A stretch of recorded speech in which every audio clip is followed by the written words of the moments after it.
Hello, universe. Here I sit. It is 8 o'clock on the dot. On this, the 17th of March, which makes it St. Patrick's Day. Not sure who St. Patrick is or why he gets a day. But it's a day when you drink green alcohol and get wasted. Or at least it's a day I used to do that. And I don't anymore. Not that I wouldn't. Well, yeah, I don't think I would. Why would I get wasted again? But it seems to be a day that's centered strictly around drinking. Which is too bad. And, moving a little further along here. I've come to the end of 3 straight days off. Which, yay, I hate work. So, 3 straight days off is a good thing. But that means I'm going back for 4 straight days. And something is wrong at work. Like something is actively pushing me out the door, just like it happened at Sprouts. And I don't know why. But I do know that it's happening. So I think what I'm going to do is work through the end of March. Whatever, like, I think the last week of March ends on a schedule like 2nd of April. That's it. And then take some time off. Get away. See if in fact I'm right. And if I'm not, well, it's only a part-time job, right? So I'm pretty sure my destiny is not at the Home Depot. And I'm pretty sure whatever I was supposed to do, I've gotten done there. But I only say that because in the last 3 days, I've really gotten my lucid dreaming back. And I don't know why. Maybe it is just the concentrated THC that I was ingesting was blocking me. Because that's the only thing that's changed. Is I'm not doing that. Maybe. Boy, that seems awfully coincidental. Especially for it to have occurred so quickly. But that's the one thing I can point to being different. So, that's the only real suspect I've got. But getting my lucid dreaming back has been phenomenal. I forgot what it used to be like to be able to fall asleep and basically dictate what was coming. And I've done that now for 3 nights in a row. And the best part about it is I get to visit these worlds that I had forgotten I had been to before. Like some dream worlds, I guess. If they're real, I don't know them as real. I only know them in my dreams. But they're familiar to me in a way that makes me think I've visited them in more than just dreamscapes before. And the worlds are always alien in that it's not Earth. And they're always harmonic. I'm spending my nights in places that I like more than planet Earth. And I'm falling apart because of it. I literally have spent the last 3 days sleeping to go back to these places where truth isn't questionable. I wrote down 11 things that they have in common. And I'm sure there's 50 things they have in common, but these just came right to mind. There is no question you're hearing truth. And I don't know that we're even communicating any way other than telepathically in these dreams. That might be the modus operandi. But there's no question that you're hearing truth. That alone makes me want to go there and stay there. I hate the lies. I hate the misunderstandings. I hate the misinterprets. It's all static that doesn't need to exist. But it does exist, so we have to deal with it. But not in my dreamland, I don't. Nope, not at all. Number 2, there is abundance in everything. There's abundance in everything. There's abundance in housing. There's abundance in water. There's abundance in sunshine. There's abundance in green grass. There's abundance in blueberries. There's abundance in everything. Not helping people in need is a sin. And the only law that's there is that you must help someone else in need. Think about that.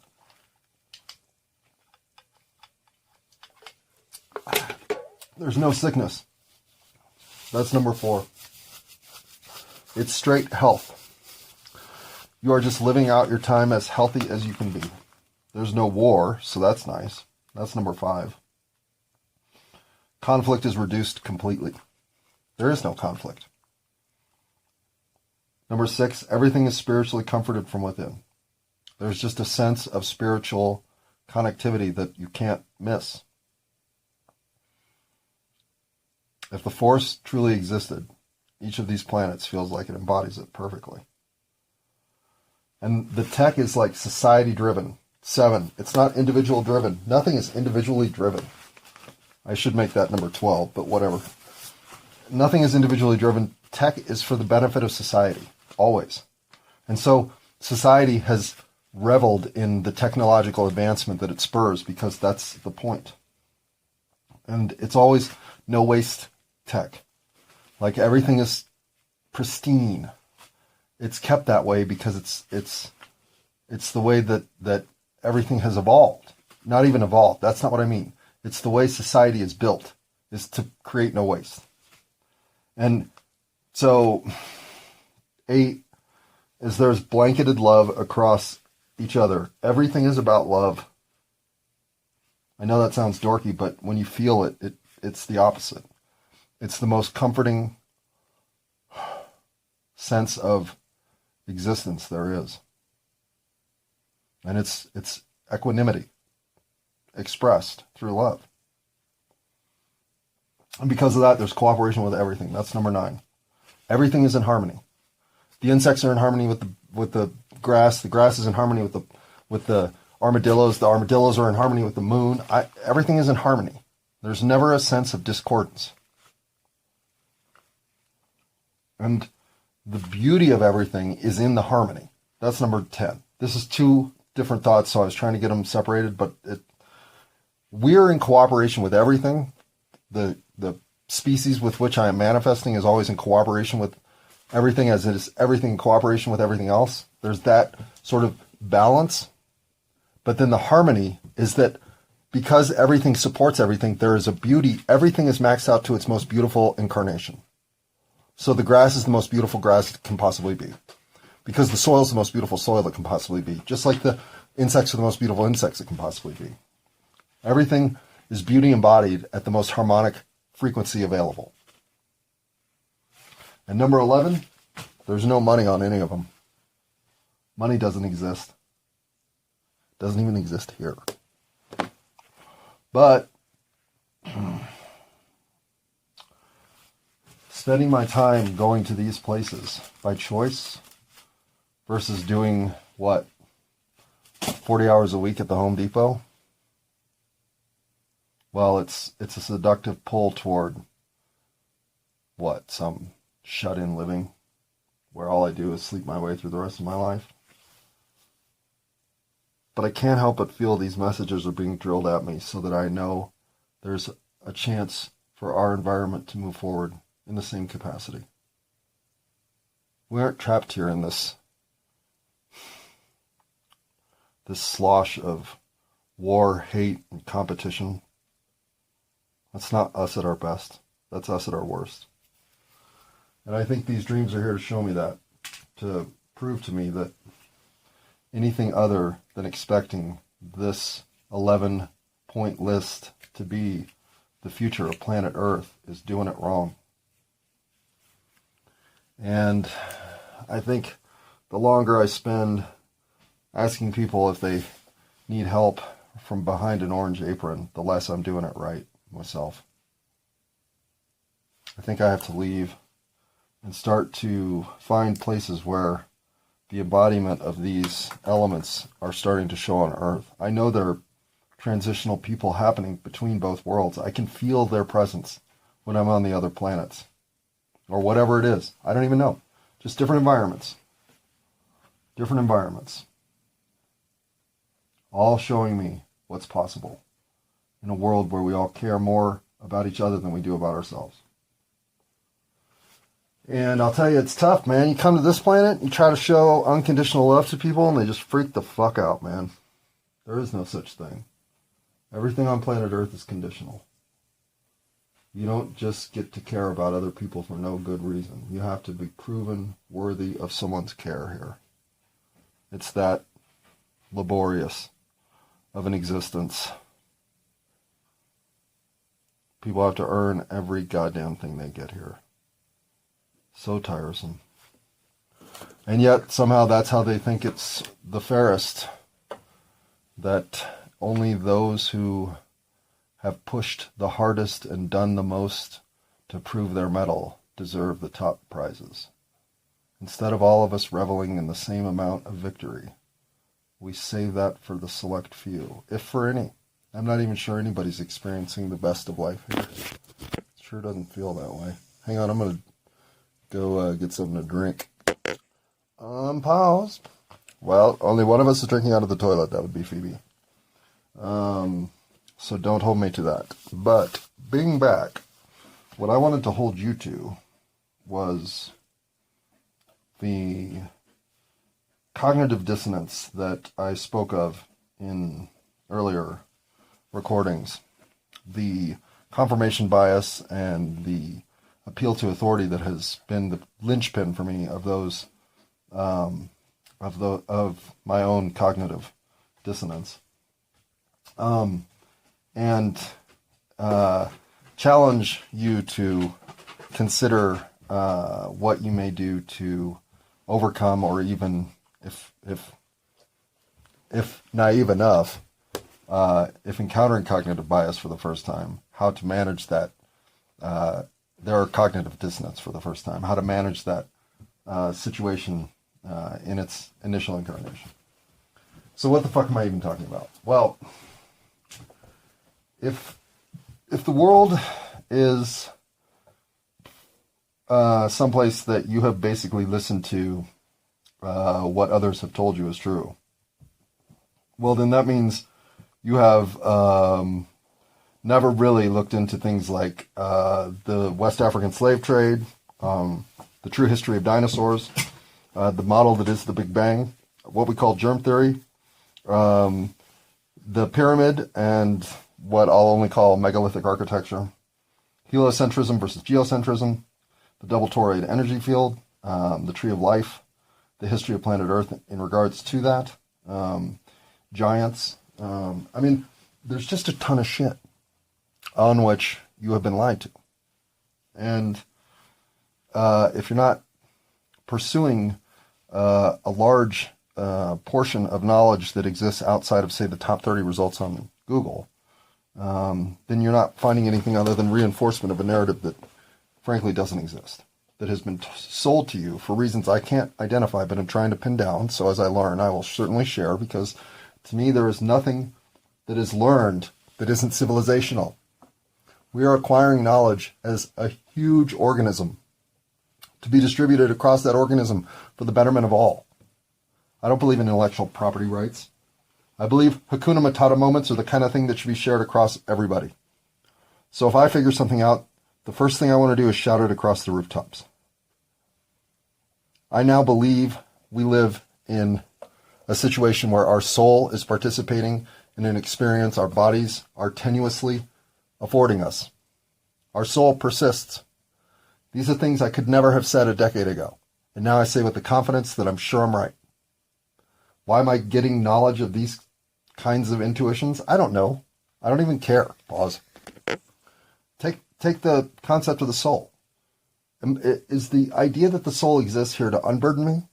Is it here to burden me? Is my knowledge of that being true here to burden you? Is that somehow to unburden you? Does that confirm in your life something that already exists? I don't even know. And the way I see it, it doesn't matter. The fact is, that's real information. Verifiable information, cross-indexable information that fucking matters. So there is the first foundational stone I have for how I feel about my universe. I can start with, well, how does my soul feel about it? Because my soul matters. It exists and it matters. How goofy is that to you? I don't care. You might want to unwind your goofiness there because it's real. So, in dealing with this type of epiphany, all I can say is the opposite. The destruction of your current paradigm. The concept that dinosaurs might not be real is so foreign to your intellectual side that your I am just crumbles. It can't tolerate it. The problem is your consciousness, your emotionals, your feels, think, wait a second, that doesn't feel so wrong. It just fucking makes my head go clang, but my heart doesn't go clang. The way I look at it is this. Your I am, that which is your existence, is your intellect. It's your knowledge. It's your base of this reality. But your motion through time and space, that's your emotions. It's your feels. It's your intuition. It's your voice inside your head telling you shit. It's not your figuring out. It's your already knew. And if you listen to your already knew, you're way better off than you count on your figuring it out. Because figuring it out is based on a bunch of lies. So, just advice, not something I'm harping you to do. But to think that your emotional side doesn't have value is wrong. Listening to your emotional side exclusively is ill-advised. But listening to your emotional side always, in every circumstance, giving it at least its voice in the room, is absolutely critical. Living any other way is going to mislead you. And because men have been taught to ignore their emotional side almost completely, we're all misled. We're all misled. And it's what makes being friends with men so difficult. And what's strange is that's becoming less of an issue. Today's men, if nothing else, are more emotional than they've ever been. But that doesn't necessarily make them strong emotionally. It means that, well, it doesn't mean shit. My point is, I have found myself, through the strength of what I know to be true outside of this reality, to have found purpose in this reality to share what can be and what should be and what isn't. So I think going forward, the thing I could be most right about is how badly we're fucking up this chance right here. This chance to express in this body's form, this godlike given structure in which we inhabit our souls. What are we using it for? What? Colosseum lion fights? Wars in the Middle East? Gas attacks in subways? It's pathetic. It's disappointing. And it's at such a low level that we can't help but do better. Do you know how little effort it would take to turn around an entire enterprise of human endeavor? Because so much of what we're doing is wrong. If we would just stop doing the wrong, stop fumbling the frickin' ball, maybe we'd learn how to score again. But until we're willing to admit that we are the problem, that we can do better, that it isn't about us, it's about all of us, and that this isn't a race to the top, it's a collective ascension of everyone, well, we deserve what we get. And what are we getting right now? Exactly what we deserve.